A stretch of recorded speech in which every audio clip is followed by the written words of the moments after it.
Salut, salut. Alors, la dernière fois, je montrais comment faire suivre le trajet par notre amie Suzanne. Donc là, vous voyez, ici, je lui ai donné la capacité de, hop, tourner dans le bon sens autour, donc en rajoutant des clés tout simplement qui la font pivoter. Je vais montrer comment faire ça, mais d'abord, je vais peut-être modéliser quelque chose de plus parlant que notre copine.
Donc voici notre petit vaisseau fait à l'arrache, de chez complètement à l'arrache.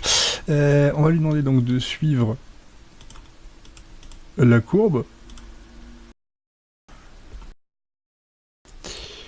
Follow, please be where I need you to be beginning. Et on va lui faire des galipettes vraiment faux folles. Donc voilà, on va imaginer qu'il y a ici, je sais pas, un astre quelconque. On va le mettre là-dessous. Voilà. Donc il va devoir tourner autour. Donc là, si je fais comme ça, hop, il va passer à côté, mais il va pas vraiment se tourner, ce qui fait que ça va être un petit peu gênant. Donc ce que nous voulons, nous, c'est qu'il pivote au passage. D'ailleurs, on va le faire un peu plus grand. Donc c'est très simple. Au moment où il s'approche ici, vous l'avez qui arrive là, vous voulez qu'il tourne comme ça, il suffit de mettre une image clé à ce moment-là, donc on appuie sur la touche I, on dit rotation, donc la rotation de base est celle-ci, et quand il est ici, elle doit être vraiment beaucoup plus importante. Donc là je vais le tourner comme ça, je vais le tourner comme ça, on va dire, et je vais dire hop, rotation, tu mémorises celle-ci.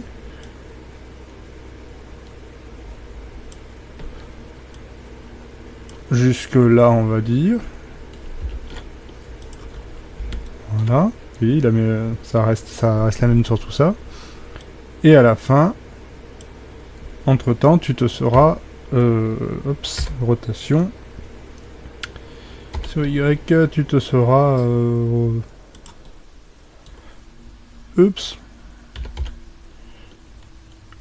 mis encore plus, comme ça, pour repartir.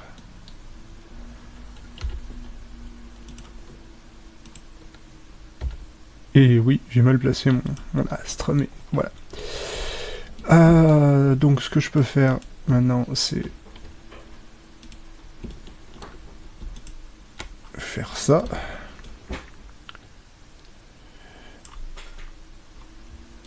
Il va donc falloir que je décale... Ah oui, mais... Et du coup, il faut que je décale mes points dans le temps.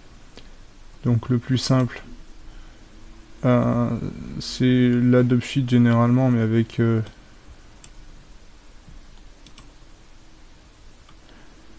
le nouveau Blendoo.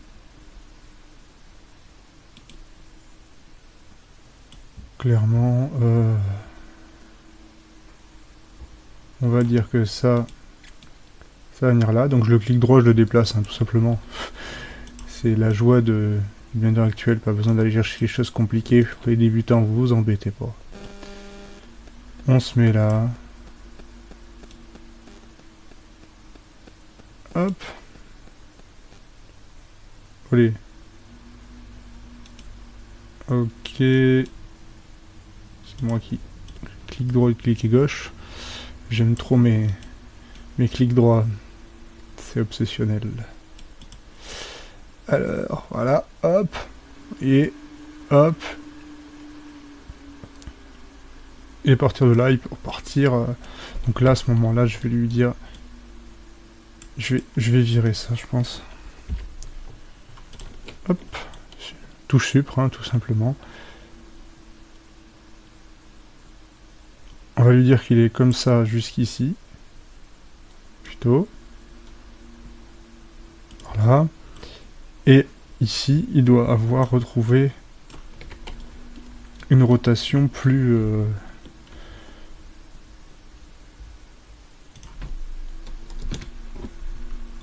même pas d'ailleurs, on va carrément le faire tourner. Là. Comme ça. D'au-dessus, il faut que je change sa rotation parce que je veux qu'il soit comme ça, voilà. Et hop, mémoriser la rotation, vous voyez. Et voilà, tout simplement. Vous voyez, rien de bien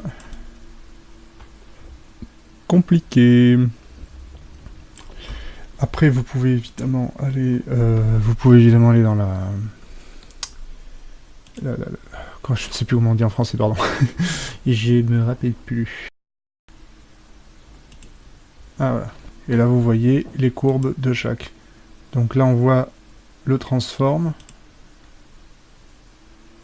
C'est pas très pratique tel que c'est fait là.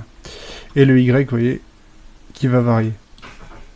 Donc je pourrais prendre un point et changer la... par exemple, ici, je pourrais, mettons, là, ouais, je vais me placer par là, je vais dire, vous voyez, hop, en changer l'amplitude.